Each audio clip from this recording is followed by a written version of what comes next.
म्हणजे काय तर वेगवेगळ्या वनौषधींपासून बनवलेल्या चूर्ण फॉर्म असू दे, त्यापासून बनवलेला एखादा पॅक. पण काय होतं, बाजारातनं जेव्हा आपण आणतो पण त्याची क्वालिटी ही खूप खालावलेली असते.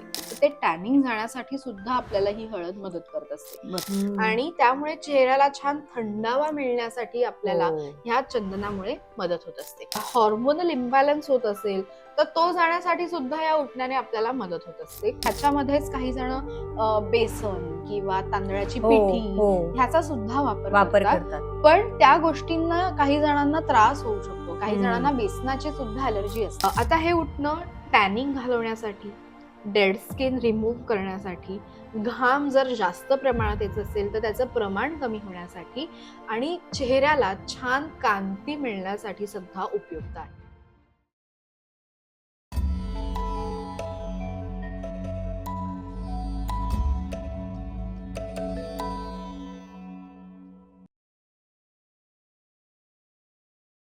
नमस्कार. Easy Ayurveda for you with doctor Rucha या पॉडकास्टमध्ये मी तपस्या नेवे पुन्हा एकदा तुम्हा सगळ्यांचं मनापासून स्वागत करते. दिवाळी म्हटली की आपल्याला जसं फराळ आठवतो किंवा छान छान नवीन कपडे, फटाके हे जसं काही आठवतं, तसं एक महत्त्वाची गोष्ट असते ती म्हणजे अभ्यंगस्नान. आपण दिवाळीमध्ये ते 4 दिवस रोज सकाळी उठून तेल लावायचं, उटणं लावायचं आणि छान गरम पाण्याने अंघोळ करायची. हा दिनक्रम आपला असतो. पण हा दिनक्रम नेमका का सुरू झाला?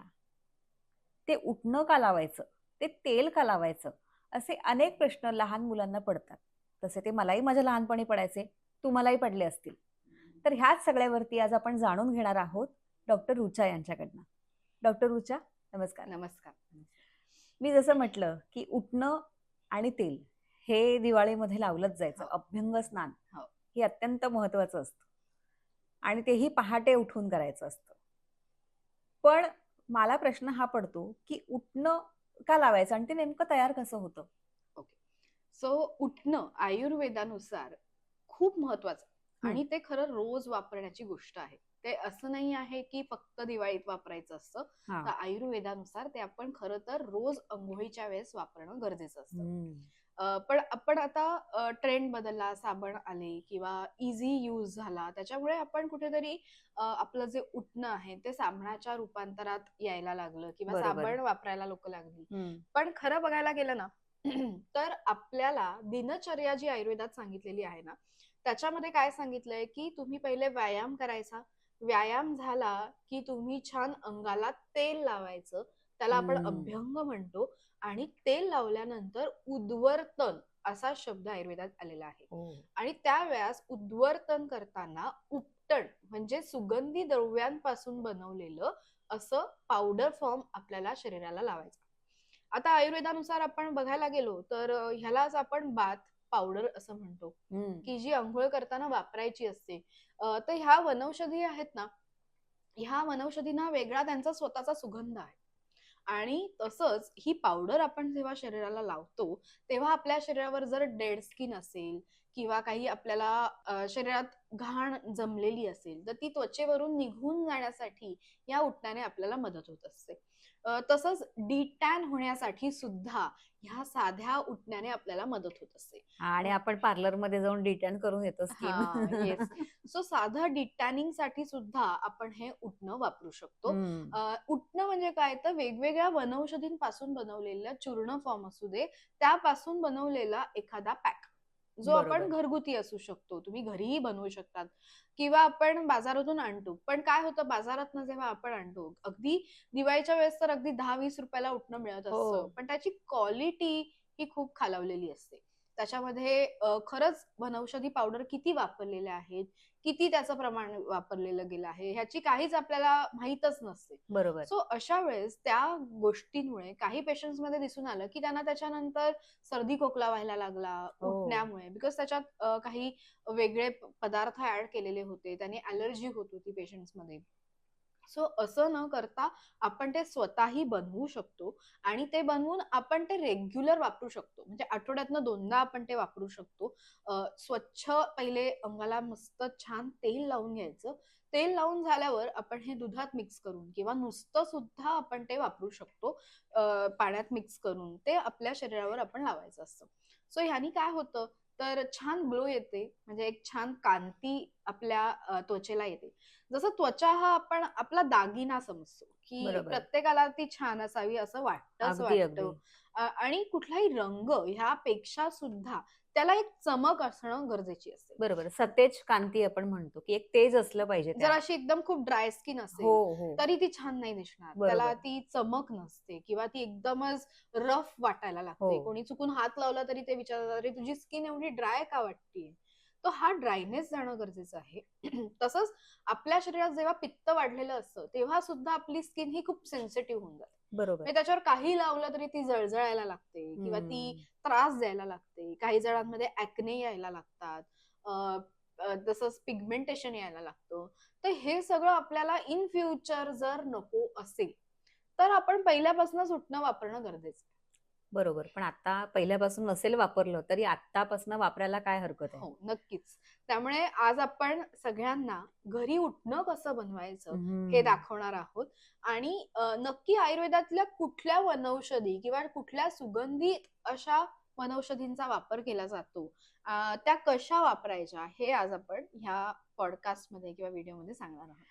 नक्कीच. आता हे किती महत्वाचं आहे, की आपण घरी छान उटणं तयार करू शकतो. बाजारातनं आणण्यापेक्षा काही थोड्याफार सामग्रीमधनं आपण घरच्या घरी उटणं बनवायचं आणि ते रोज वापरायचं. खरंय. तर मला असं वाटतं आपण दाखवूयात प्रेक्षकांना, नक्कीच, की नक्कीच. कसं तयार करायचं असतं. तुम्ही पण नीट बघा, लिहून ठेवा आणि स्वतः घरी तयार करा हे उटणं. नक्कीच. सो आज आपण इथे ना काही 4 ते 5 वनौषधींच्या पावडर्स घेतलेल्या आहेत. हं, जसं आपण ही हळद आहे. हं. याला आयुर्वेदानुसार आपण हरिद्र असं म्हणतो. बरं. ती जंतुघ्न आहे. म्हणजे जर शरीराला कुठे जखम झाली असेल, तर हं. आपण पहिले काय लावतो? हळद हळद लावतो, लावतो. की ती जखम भरून येण्यासाठी ती मदत करते. बरोबर, तसंच टॅनिंग झालं असेल, तर ते टॅनिंग जाण्यासाठी सुद्धा आपल्याला ही हळद मदत करत असते. बरोबर. तसंच नॅचरल ग्लो येण्यासाठी सुद्धा हळदीने आपल्याला मदत होत असते. हं. त्याच्यानंतर हे चंदन आहे. आता चंदनाला स्वतःचा सुगंध आहे. ते बरोबर. पित्तशामक आहे, शीतवीर्यात्मक आहे हं. आणि त्यामुळे चेहऱ्याला छान थंडावा मिळण्यासाठी आपल्याला हो. ह्या चंदनामुळे मदत होत असते. बरोबर. त्याचप्रमाणे हे जे आहे ना, हे कचोर आहे. आता काही व्यक्तींना ना खूप जास्त प्रमाणात घाम येत असतो किंवा हं. त्या घामाला दुर्गंध येत असतो. तर तो जाण्यासाठी आपल्याला कचोर हे मदत करतं. सो तेही आपण ह्या उठण्यामध्ये मिक्स करणार आहोत. तसंच छान उजाळा येण्यासाठी, टॅनिंग झालेलं असेल तर ते जाण्यासाठी सुद्धा हा कचोर आपल्याला मदत करत असतो. नागरमोथा किंवा आपण जो आहे हा आपण वापरायचा असतो. ज्याला मुस्ता असं सुद्धा म्हटलं हं, जातं. हं, तर तो नॉर्मली जर क्लेद निर्माण शरीरात जास्त होत हं, असेल, हं, तर तो घालवण्यासाठी मदत होत असते. हं. जसं नागरमोथा ज्याला त्वचेचे विकार हे सतत होत राहतात. पस येणं किंवा हे जर सतत होत असेल, घाम जास्त प्रमाणात येत असेल, तर त्यासाठी सुद्धा नागरमोथा म्हणजेच मुस्ता हा वापरला जात असतो. त्याच्यानंतर यष्टीमधू वापरलं जात असतं. सो हे एक रसायन आहे ज्येष्ठमध आणि त्याचा वापर आपण कांती छान होण्यासाठी केला जातो. हं. तसंच शरीरातलं पित्त कमी होण्यासाठी सुद्धा यष्टीमधूचा वापर केला जात बरोबर, असतो. बरोबर. आणि जर त्वचा रुक्ष झाली असेल, कोरडी झाली असेल, तर ती सुद्धा कमी होण्यासाठी ह्याचा वापर होतो.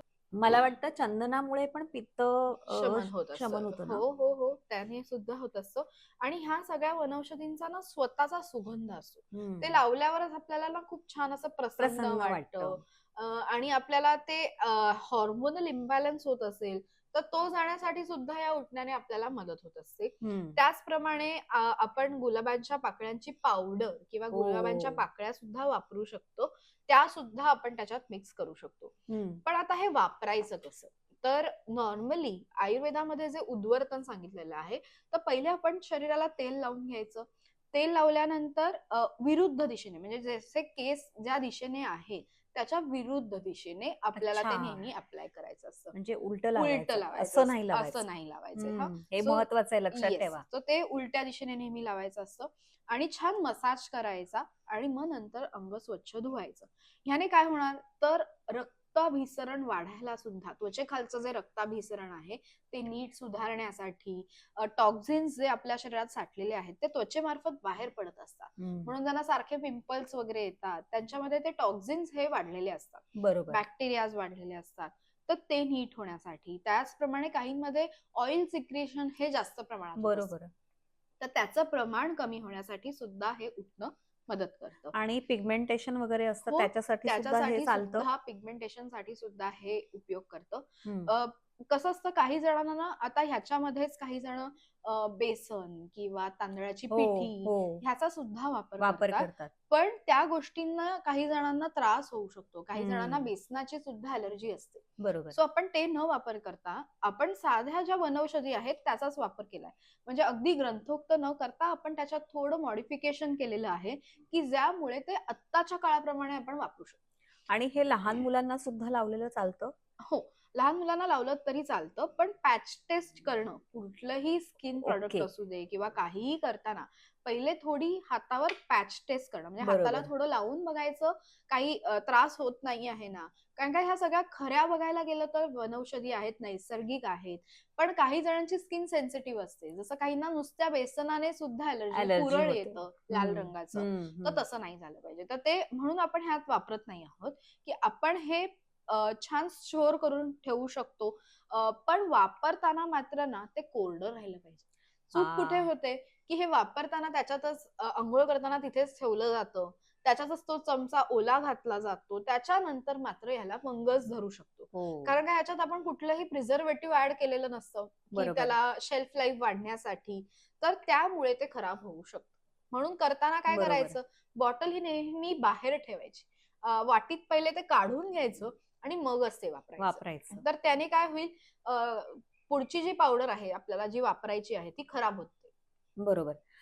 एक मला डॉक्टर विचारायचंय की काहींना स्किनचे काही आजार असतात हो किंवा सोरायसिस असेल किंवा अशा प्रकारचे जे आजार होतात की हो ज्यावेळेस स्किनला तुम्हाला इन्फेक्शन झालेलं हो असतं हो हो किंवा पुरळ येतात हो किंवा काहींना म्हणजे पाळी जेव्हा येते हो त्यावेळेस पिंपल्स वगैरे येतात हो चेहऱ्यावरती, हो हो तर अशा वेळेस सुद्धा हे वापरलेलं हो, चालतं. नक्कीच वापरू शकतात.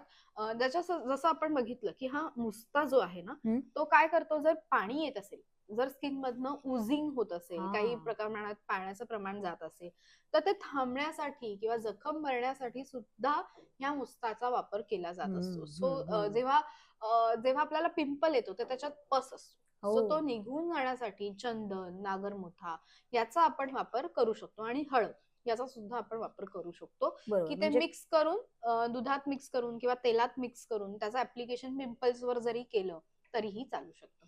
म्हणजे कधीही तुम्ही हे वापरू शकता. तुम्हाला काही स्किनला झालं असेल तरी हे नक्की वापरायला हरकत नाही. नाही, बरोबर. आता तुम्ही हे सगळं इथे छान असं मांडून ठेवलेलं आहे. हो हो, पण आता हे सगळं एकत्र मिक्स करताना त्याचं काहीतरी एक प्रमाण असेल. बरोबर बरोबर. सो आता आपण काय करायचं, हळद ही थोड्या प्रमाणात घ्यायची आहे, म्हणजे अर्धा तर चमचा. तुम्ही करूनच दाखवा हो, आम्हाला इथे, एक म्हणजे मिनिट आमच्या हा. प्रेक्षकांना कळेल. सो घेताना कसं घ्यायचं, तर आपण अर्धा चमचा आपण हळद मिक्स करायची आहे. हं. हं. त्याच्यानंतर चंदन जे आहे ते 1 चमचाभर आपण मिक्स करायचं आहे. ओके. हं.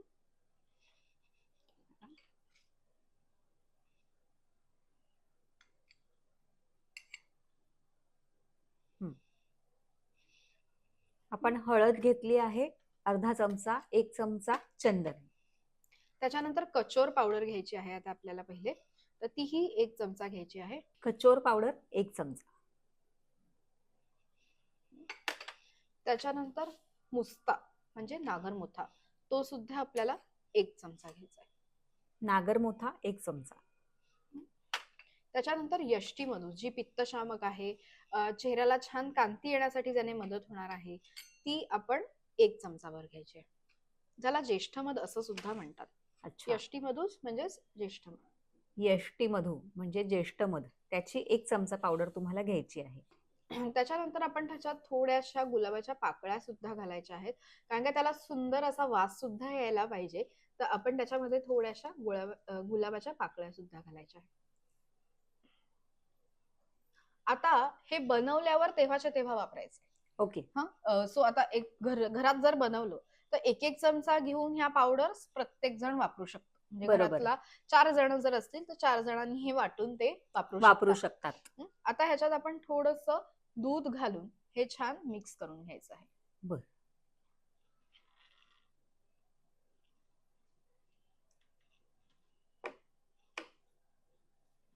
त्याला सुंदर असा सुगंध सुद्धा येत आहे.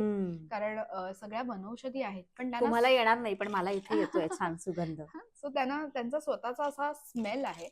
सो हे आपल्याला थोडं घट्ट करून घ्यायचंय. हे अशा पद्धतीने तुम्ही मिक्स करून दरवेळेस ज्या वेळेस तुम्ही ते वापरणार आहात त्यावेळेस तुम्ही त्याच्यामध्ये हे दूध मिक्स करायचं आहे. आधीच तुम्ही दूध मिक्स करून ही पावडर अशीच ठेवायची नाहीये, नाहीतर मॅडमने सांगितलं तसं त्याला फंगस येईल. हे अशा पद्धतीने तयार करून आंघोळीच्या वेळेस वापरायचं. आता हे एवढं बनवलेलं आहे, हे साधारण 4 ते 5 जण वापरू शकतील एवढं हे आहे. हे जे प्रमाण सांगितलेलं आहे तर ते एका वेळेस 4 ते 5 जणांसाठी ते होऊ शकतं. त्या प्रमाणात तुम्ही ते उटणं तयार करू शकता. ही पावडर तुम्ही अशी जी कोरडी बनवलीत ती मला असं वाटतं एकदाच बनवून ठेवली तरी चालू शकतं ना? चालू शकतं. कोरडी पावडर कितीही दिवस राहू शकते, पण हे असं अशा पद्धतीने जे करायचं आहे तेल आपलं दूध मिक्स करून, तर ते मात्र तेव्हाच्या तेव्हा तुम्हाला लगेच वापरायचं आहे. ज्या वेळेस ते वापरायचंय त्यावेळेस वाटीमध्ये ती पावडर घ्या आणि त्याच्यामध्ये दूध मिक्स करून तुम्ही ते अंगाला लावा. त्याची थोडीशी अशी आपल्याला मसाज करता येईल अशी कन्सिस्टन्सी झाली पाहिजे. अगदी पण ड्राय नसलं पाहिजे. आपण अगदी कोरडं नको आणि अगदी पातळही नको, त्याची साधारण पेस्ट झाली पाहिजे अशा पद्धतीने ते करायचं आहे, कारण त्याचा मसाज आपल्याला घेणं अत्यंत आवश्यक आहे. आता ही छान अशी पेस्ट तयार झालेली आहे आपली. आता ही आपण मसाज साठी वापरू शकतो. नक्कीच. सो मी तुला थोडस हातावर लावून दाखवते. तुलाही लावायचं तर तूही लाव. ओके. सो असं छान हातावर गारगार घ्यायचं आहे आणि आपण हातावर मसाज हा वरच्या दिशेने करायचा आहे. म्हणजे आपल्याला करताना वरच्या दिशेने ते लावायचं आहे. ओके. सो असं आपण हाताला छान लावून घेतलेलं आहे. छान त्याचा असा आपल्याला मसाज करायचा आहे. या सतेज कांतीचं रहस्य हे आहे बरं का. त्याच्यामुळे जरूर वापरा. आणि आता जर काही जणांना घरी बनवणं शक्य नसेल, कारण हे त्याचं नॉलेज नसेल, तर आपण सुद्धा हे अवेलेबल करून देतो. ज्यांना हे घेण्याची इच्छा असेल तर त्यांनी जरूर कमेंट करावं. त्यांना लिंक ही नक्की पाठवली जाईल. नक्कीच. आता हे जसं त्यांनी बनवलेलं आहे तशा पद्धतीने रुचा यांच्याकडे हे उटणं तुम्हाला मिळू शकतं घर बसल्या. तर तुम्ही नक्की कमेंट करा आणि त्याच्यामध्ये आम्हाला उटणं हवंय असं फक्त सांगा, तुम्हाला लगेच लिंक पाठवली जाईल. आता हे उटणं टॅनिंग घालवण्यासाठी, डेड स्किन रिमूव्ह करण्यासाठी, घाम जर जास्त प्रमाणात येत असेल तर त्याचं प्रमाण कमी होण्यासाठी आणि चेहऱ्याला छान कांती मिळण्यासाठी सुद्धा उपयुक्त आहे. सो त्याचा वापर आपण नक्की करू शकतो. नक्कीच. आणि हे साधारण हा जो मसाज आहे हा किती मिनिटं करायचा आहे? आपल्याला एक 2 ते 3 मिनिटं त्याचा 2 ते 3 मसाज मिनिटं करायचा आहे. हे स्वच्छ धुवून घेते म्हणजे त्याच्यानंतरची त्वचा कशी आहे हे सुद्धा हे लगेच आपल्याला त्या दोन्ही हातांमधला फरक दिसून येईल. तर लगेचच त्या हात धुवून आपल्याला दाखवतील. तर आता डॉक्टर रुचा हात धुवून आल्या आहेत, तर त्यांच्या 2 हातांमधला फरक आपण बघूयात. ज्या हाताला उटणं लावलं होतं आणि ज्याला नव्हतं लावलं, दोन्ही हातांचा नक्कीच फरक आपण बघूयात. हे बघ, ह्या हाताला आपण लावलेलं ही होतं. अगदी सत्तेज कांती उजळक झाली आहे ही कांती जी आहे ती, आणि ही आधीची आहे म्हणजे टॅनिंग त्याच्यावरती आहे. तर किती फरक हा अगदी 2 मिनिटात पडलेला आहे हे तुम्ही बघू शकता इथल्या इथे. तर असंच उटणं जर तुम्ही रोज वापरलं तर नक्कीच तुम्ही अशी सतेज कांती मिळवू शकाल. सो हे रेग्युलर वापरणं खूप गरजेचं आहे. ह्याच्यातल्या ज्या वनौषधी आहेत ह्यांचा हा गुण आहे. तर त्यांची जी प्रॉपर्टी आहे म्हणजे जी आता हळद ह्याला का महत्व आयुर्वेदात आहे किंवा ते का एवढं वापरलं जातं, तर ह्या गुणधर्मांमुळे ते वापरलं जातं की ते त्वचा शुद्ध करायला आपल्याला मदत करतात. बरोबर. तसंच रक्तशुद्धी होते त्याच्यामुळे हा. आणि त्यामुळे ती चमक येते. बरोबर म्हणजे बरोबर आपण जसं म्हणतो मेलानिन सिक्रिशन आहे किंवा टॅनिंग व्हायला हे कारणभूत असतात, पण जर त्वचेवर मळच साठला असेल तरी ती काळी पडणारच आहे ना. सो तो मळ पण निघून गेला पाहिजे, तरच तो छान ग्लो यायला आपल्याला मदत होणार आहे. म्हणजे थोडक्यात वरचे टॉक्सिस आणि आतले टॉक्सिस सगळे सगळे निघाले निघाले पाहिजेत. पाहिजेत. त्यासाठी हे पॅक आपल्याला नक्की उपयोग येतील. तसंच बरोबर. आपण नेक्स्ट टाइम ना अँटी ऍक्ने असा फेस पॅक पण आपण बघू, की बरं. ज्याच्यामध्ये पिंपल्स कमी होण्यासाठी आयुर्वेदात कुठल्या वनौषधी सांगितलेल्या आहेत किंवा त्यांचा आपण कसा वापर करू शकतो. त्याचे खूप स्ट्रॉंग पिंपल्स असतात, कारण पिंपल्स जाणं हे म्हणजे खरंच खूप कठीण असतं आणि ज्यांना होतात त्यांनाच त्याचं दुःख कळतं. सो जरूर आपण अगदी खरं आहे. त्याच्यावर म्हणजे स्पेशली यंग जनरेशन मध्ये तर हे खूप बघायला मिळतं. मुलं असतील, मुली असतील, की एक तो काय म्हणतात कुमार वय जो असतं त्यांचं त्या याच्यामध्ये हे पिंपल्सचं प्रमाण खूप जास्त प्रमाणात दिसून येतं. आणि आजकाल तर काय म्हणतात ते जंक फूड आणि ह्या सगळ्या आपल्या दिनचर्येमुळे तर हे कुणालाही होऊ शकतात पिंपल्स, अशी परिस्थिती आहे. तर नक्कीच आपण आज जे उठणं बघितलंय ते तुम्ही कधीही वापरू शकता.